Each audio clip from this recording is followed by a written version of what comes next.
ẹ kú iṣẹ́ lẹ́ǹkan sí gbogbo ẹ̀yin màmá wa nílé àti bàbá wa lóko, ẹ kú iṣẹ́ ojú òní tì yín.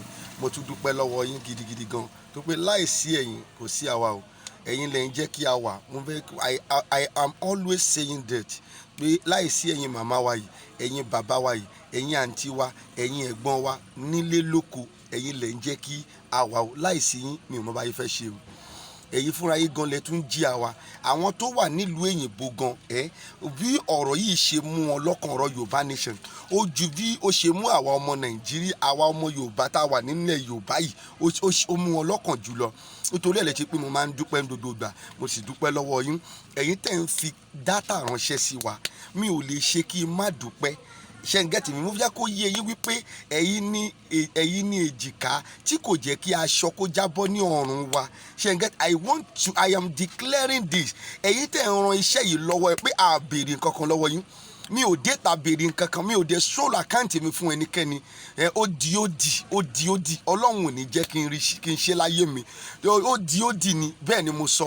Ṣùgbọ́n síbẹ̀síbẹ̀ àwọn ọmọ Yorùbá gidi tí wọ́n wà ní oko, which is abroad, tí wọ́n wà ní Nàìjíríà, they are still doing their best. Tí wọ́n rí wípé ń tòótọ́ bàbá tó sọ̀rọ̀ yìí a ṣà máa lo epo, a máa lo kinní, a máa lo gbá. Wọ́n ń ṣe ìwọ̀n tí wọ́n lè ṣe, wọ́n ń send data, wọ́n ra credit sórí fóònù wa.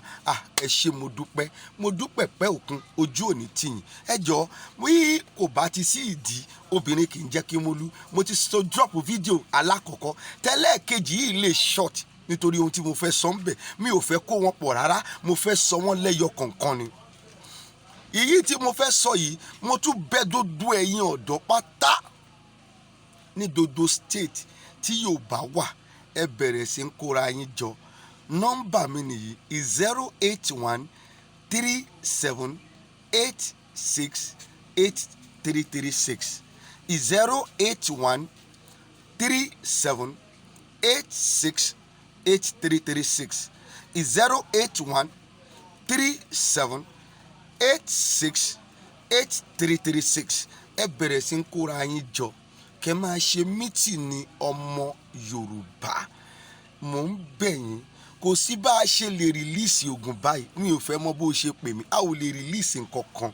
Wípé tá a bá rìlíìsì ẹ̀ báyìí, jẹ́ kí n sọ fẹ́, this is the reason tí mo dẹ̀ fẹ́ kó reason pẹ̀lú mi. Tá a bá rìlíìsì ẹ̀ báyìí, dá ṣe ń sọ lórí social media yìí, ọ̀pọ̀lọpọ̀ ló wà ń bẹ̀ tó jẹ́ pé olè ló fẹ́ fi jà. Ọtí ìyẹn sátẹ̀nì ni tó di ẹ̀fọ́ kó ṣeé ṣe.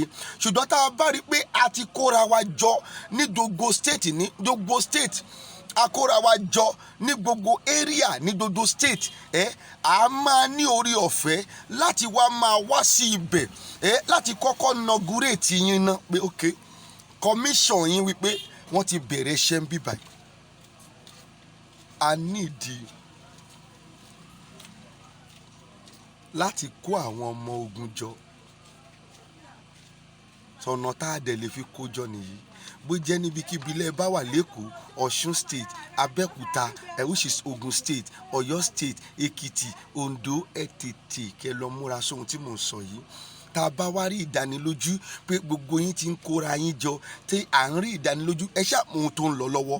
Kò sẹ́ni tó lóun ò mọ ohun tó ń lọ lọ́wọ́ náà. Àgbébọn dání a ò sì bẹ́ẹ̀ ní kẹ́ni jà. Ohun tá à ń béèrè ni pé à ń béèrè ẹ̀tọ́ wa lọ́wọ́ ìjọba. Bó ti tó, enough is enough.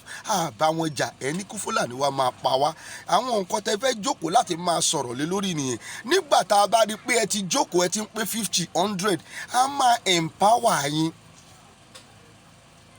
A ò lè máa, àwọn tó wà nílùú òyìnbó ò lè máa continue láti máa waste owó. Nígbà tẹ́yin bá dúró dáadáa, tá a ti rí pé ẹ ti dúró dáadáa, tó bá pé kò tiẹ̀ wá sí owó lọ́wọ́ yín, làwa lè tún béèrè lọ́wọ́ àwọn tó wà nílùú òyìnbó wípé kí wọ́n jọ, àwọn báyìí ti dúró, a nídìí nǹkan báyìí fún wọn, wọ́n á ràn wá lọ́wọ́.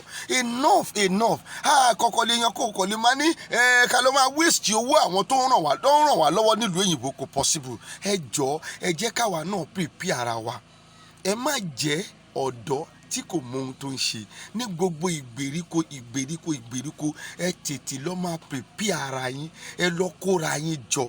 Mo bẹ̀ yín, nígbà tá a bá ti rí wípé ẹ ti kóra yín jọ tán, a máa commission yín, a kọ́kọ́ wá bẹ̀ láti wá commission yín, a fẹ́ fídíò àṣedodo ẹ̀, a wá gbé lọ sí ọ̀dọ̀ bàbá Sunday Igboho pé kí wọ́n wo àwọn area kan ní Èkìtì ó ti dúró, àwọn yìí ti dúró, àwọn yìí ti dúró, àwọn tèkó ti ń dúró, àwọn nìyí ó á wá wò, àwa mọ bó ṣe wá máa pay visit lọ́dọ̀ yín tó pé a ò lè dá nǹkan ṣe, èmi kọ́ ló lórí, ṣe ń gbọ́ mi, ṣùgbọ́n Ọlọ́run fún mi lórí ọ̀fẹ́ wípé mo máa ń sọ àwọn ènìyàn sì ń gbọ́, ṣe ń gbọ́ mi, èmi kọ́ ló lórí.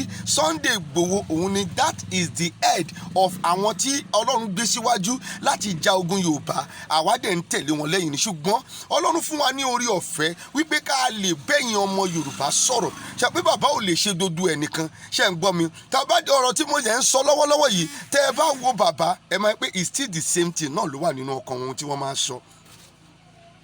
So therefore ẹ jọ ẹ tètè lọ kóra yín níbi gbogbo ní ilẹ̀ aláwọ̀ dúdú, ẹ tètè kóra yín jọ, kẹ́ ẹ tètè jọ kẹ́ ẹ kóra yín ká tètè mọ bí tá à ń lọ. Ogun ti wọlé, ogun ti dé. Ẹ lọ wo àwọn fídíò mi, mo sọ fún yín nínú fídíò mi, ọ̀pọ̀lọpọ̀ fídíò mo ti sọ, mo sì tún drop ẹ̀ lánàá. Kí Fúlàní bá wa jà, ó máa ṣẹ́gun wa o, kò sí báyìí fẹ́ ṣe o, ṣùgbọ́n táwa bá tètè dìde ká béèrè ẹ̀tọ́ wa, kí gbogbo ayé mọ̀ pé ẹ̀tọ́ wa là ń béèrè. Tí Fúlàní bá ṣí ogun gangan fún wa, ṣé ń gbọ́ mi, ọmọ àwìn ni wa o, ṣùgbọ́n káwa bá tètè dìde ká béèrè ẹ̀tọ́ wa, kọ́ rí pé ẹ̀tọ́ wa là ń béèrè, àwa ò bá yín jà. Ohun tá a kàn ń béèrè lọ́wọ́ yín ni wípé a fẹ́ lọ, Yorùbá fẹ́ lọ, kẹ́yìn náà dúró ní ọ̀dọ̀ tiyín, kí àwa náà dúró ní ọ̀dọ̀ tiwa, a fẹ́ lọ, ṣé ń gẹ́tì mi, kí Ìgbò náà dúró ní ọ̀dọ̀ tiwọn. Tá a bá wá ní ẹ̀pù kan tá a fẹ́ ṣe fúnra wa lọ́jọ́ iwájú, a jẹ́ wípé lẹ́yìn tí gbogbo wa bá ti pín tán, àwa máa tọwọ́ bọ̀wé, ó fẹ́ gbépo lọ́wọ́ mi ni, àtọwọ́ bọ̀wé oníkálukú àdẹ̀ máa lọ bẹ́ẹ̀. Ojú òye jẹ́ kó ṣe rí nìyẹn, ṣùgbọ́n ọ̀rọ̀ yìí ò rí bẹ́ẹ̀ mọ́. Fúlàní tẹ́ rí yẹn, ẹ̀jẹ̀ ọ̀rọ̀ wọn dàbí kìnìún ni, ìran kìnìún kan, ṣé òun gbọ́ mi, wọn kì í jẹran kàsì. Bí Fúlàní ṣe rí nìyẹn. Tí Fúlàní ò bá tí ì rẹ̀ jẹ́ ara wọn ò tí ì balẹ̀.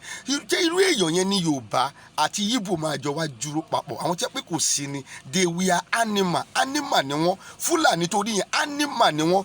Ìkan nínú àwọn animal tí Ọlọ́run fi wọ́n wé lọ́dọ̀ mi ni pé àwọn ní kìnìún, wọn ò lè ṣe, wọ́n máa mu ẹ̀jẹ̀ ní lójúmọ́ kan. Ṣé a ò lè dúró tí wọn, àwọn ò dẹ̀ láìkì ẹ̀jẹ̀. Yorùbá ò láìkì ẹ̀jẹ̀, Ìgbò gan ò láìkì ẹ̀jẹ̀. Ohun tó jẹ́ kí Ìgbò wá strong báyìí náà ni pé Ọlọ́run ò gbà, ẹ ṣe pé Ìgbò ló ń bá wọn jà báyìí. Ìgbò it is not on like that. They were so wọ́n láìkì kọ́ṣọ́ wọn. Ṣé jọ́ mo bẹ̀ gbogbo ẹ̀yin ọmọ Yorùbá pátá níbikíbi tí ẹ ti ń gbọ́ mi, gbogbo ẹ̀yin ọ̀dọ́, gbogbo ẹ̀yin àgbàlagbà, ẹ tí ìdàgbà ọmọ 70 years ṣì ń jagun, ẹ dìde kíákíá kó tó di wípé ohun tẹ́ ẹ ṣe wọ́n máa parun. Ẹ lọ tètè, mẹ́sẹ̀gì yìí wà fún wípé kí odò wa ọmọ Yorùbá ní kòríkòrí níbi tí a wà, ní kòríkòrí níbi tí a wà, ká lọ kóra wa jọ, ká dẹ̀ máa ṣe mítìnì ọmọ Yorùbá. Tèmi ò mọ ohun tí àwọn tó ń sọ̀rọ̀ lójoojúmọ́, àmọ́ ohun tó ń ṣe, mi ò mọ̀. Lójú àwọn tó ń sọ̀rọ̀ kiri lójoojúmọ́, tó ń kẹjọ́ wèrè kiri lẹ̀ lórí Facebook, lórí íńtánẹ́ẹ̀tì kiri, mi ò mọ ohun tí wọ́n ń ṣe. The first thing a ti mọ̀ pé ogun ti dé.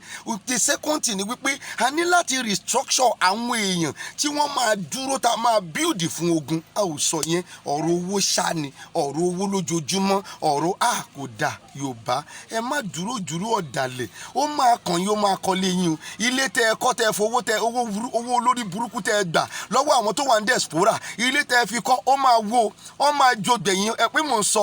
Ṣùgbọ́n ó bẹ́tà ká ṣe the right thing than kí yẹ pé ohun tá a fàárọ̀ wá ṣe wọ́n tún wá padà bàjẹ́. Ẹ tètè mójútó kíá, gbogbo ẹ̀yin ọmọ Yorùbá pátá, gbogbo ọ̀dọ́ Yorùbá, òun ni mo ti sọ nọ́mbà mi síwájú kó lọ wò. Ẹ tètè mójútó kíá kí gbogbo yín ní sọ̀rí ẹ lọ máa kóra yín jọ báyìí, ẹ lọ máa kóra ẹ tẹ́ bá ti ṣe tán kẹ́ pe nọ́mbà tí mo fi sílẹ̀. Lẹ́yìn náà àwa wá inspect ibi tí ẹ dé. Lẹ́yìn náà tá a bá ti gbé fídíò yín àgbẹ̀lọ́tọ̀ bàbá Sunday Igboho, ohun tí wọ́n bá ti náà a máa ṣe àfọ́lù ẹ̀ lẹ́sẹ̀kẹsẹ̀. Nígbà yẹn la tó lè lọ máa béèrè lọ́wọ́ àwọn tó fẹ́ ràn wá lọ́wọ́.